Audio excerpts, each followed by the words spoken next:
Have you heard about this new royal drama brewing in the kitchen?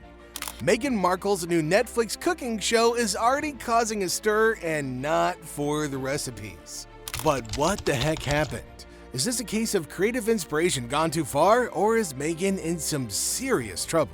And that counter-argument is named Meghan Markle, otherwise known as the fake Duchess of Sussex. As you probably know, Meghan Markle gave up royalty several years ago with the goal of becoming a social media influencer. But in a turn of events that poses a very clear problem for her grand plan, it turns out that Meghan Markle has no influence. So Meghan Markle's back in the spotlight, and this time with a Netflix cooking series that's got everybody talking. The show promises a cozy, down-to-earth vibe with a focus on sustainability and bee-friendly aesthetics. Just picture Meghan in a sunlit kitchen, donning a floral apron, surrounded by fresh flowers, whipping up recipes to feel like they belong in a countryside kitchen. You know, I'll admit it, it's a little charming, but here's where things get a little messy. People are saying that it doesn't exactly scream originality. I've always loved taking something pretty ordinary and elevating it. Here's the thing, fans and critics alike have noticed something very familiar about the trailer. It's not just a case of deja vu, it's more like, wait, haven't I seen this exact same thing before? And the answer for many is yes, on Emma Thynn's YouTube series, Emma's Kitchen. Meghan's bee-friendly vibes and simple yet sophisticated cooking style seemed almost like a carbon copy of Emma's aesthetic. This has got everybody raising an eyebrow, especially since Meghan's American background doesn't naturally tie her to the quintessentially British traditions that she's showcasing here. Exciting new project that we've been working on, and we're going to open it in the kitchen in the house. As expected, the internet wasted no time in pointing out all these similarities, sparking a heated debate. Some are calling it a tribute, while others are outright labeling it theft. And then there's Emma herself, who hasn't exactly been subtle about her displeasure.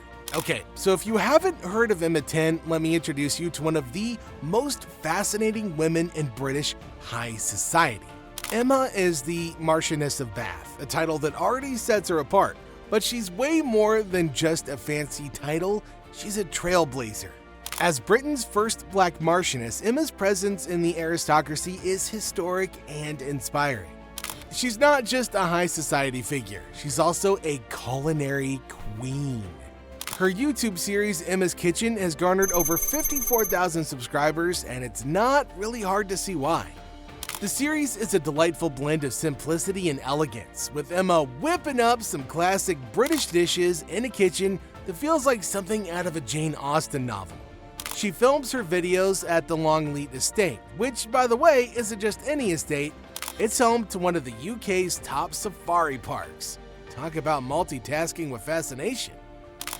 Her cooking style is quintessentially British. Think Victoria sponge cakes, delicate pastries, and recipes that make you want to put on a floral dress and host a tea party.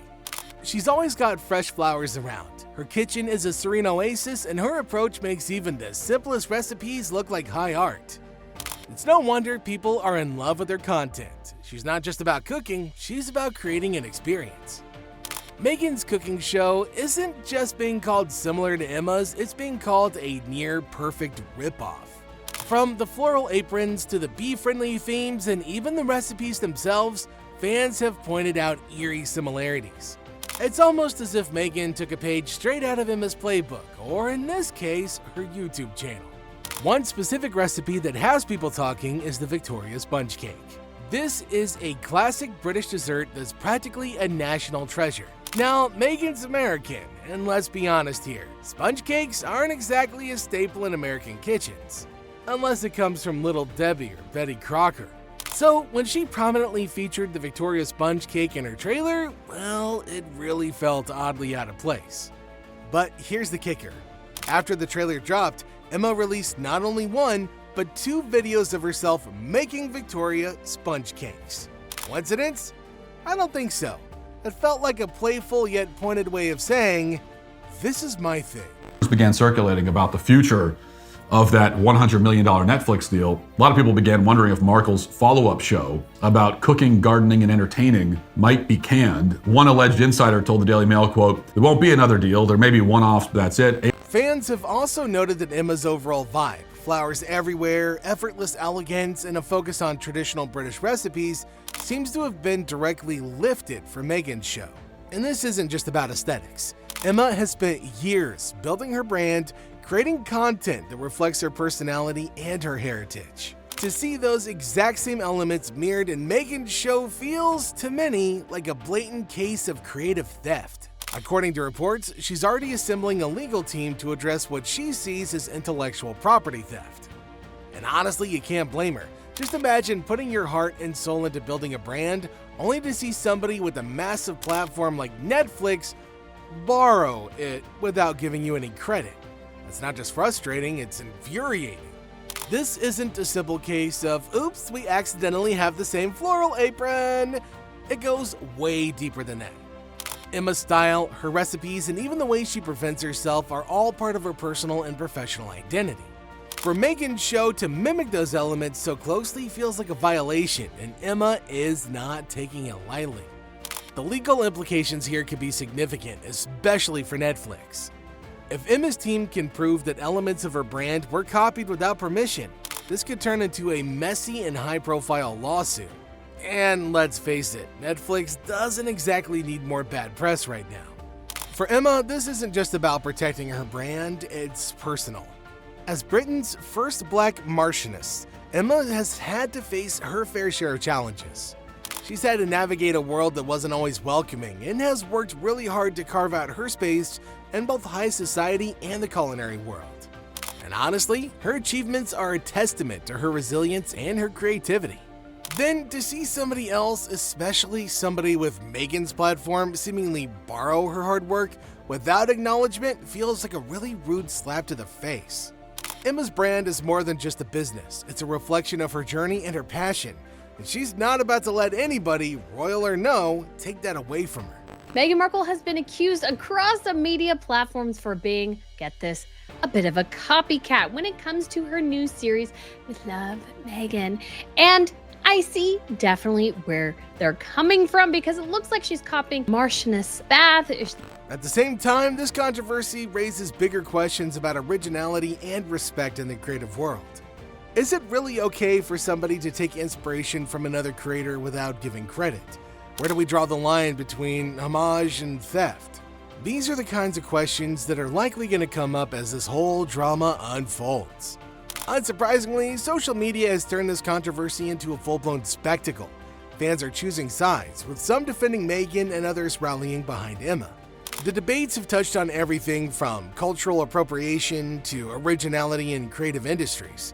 One thing's for sure, people are definitely invested in this drama. Emma's supporters are making a strong case, arguing that she's got every right to stand up for her work and call out what looks like plagiarism. They see this as a matter of principle. Emma has spent years building her brand with authenticity and creativity. For somebody else to seemingly borrow so much without acknowledgement feels like a rude slap. On the flip side, Meghan's defenders are saying, hold on, isn't inspiration a natural part of the creative process? They're arguing that nobody owns an aesthetic and that similarities don't necessarily mean theft. It's a classic debate, and both sides have been passionately defending their views online. But as more comparisons between Emma's content and Meghan's show circulate, it's becoming harder to dismiss the accusations. From floral aprons to the Victoria sponge cake, the overlap is striking. The conversation has also shifted, and a growing number of people seem to be siding with Emma. It's not just about flowers or recipes anymore. It's about originality, respect, and whether Meghan crossed the line. The whole situation also shines a light on Meghan's complex relationship with British traditions. On one hand, she's been vocal about her struggles within the monarchy and has worked hard to carve out a life that's separate from royal expectations. But on the other hand, her cooking show leans heavily into British motifs, like the Victoria sponge cake, a dessert that's practically a national symbol. It's like Meghan saying, look, I can still embrace the best of British culture while also keeping her distance from the royal family. I guess she's really trying to have her cake and eat it too on this one. And look, this is where the contradiction comes into play. Is she trying to remind the world of her royal ties even as she criticizes the institution? Or is this just her way of blending her American background with a nod to the culture that she's married into? Either way, it's hard to say, but the approach has left a lot of people scratching their heads. It feels a bit like she's walking a tightrope, trying to balance between being, relatable as well as maintaining that connection to British royalty. So, is she a food connoisseur or a blatant thief? Let us know what you think in the comments section down below, and we'll see you in our next video.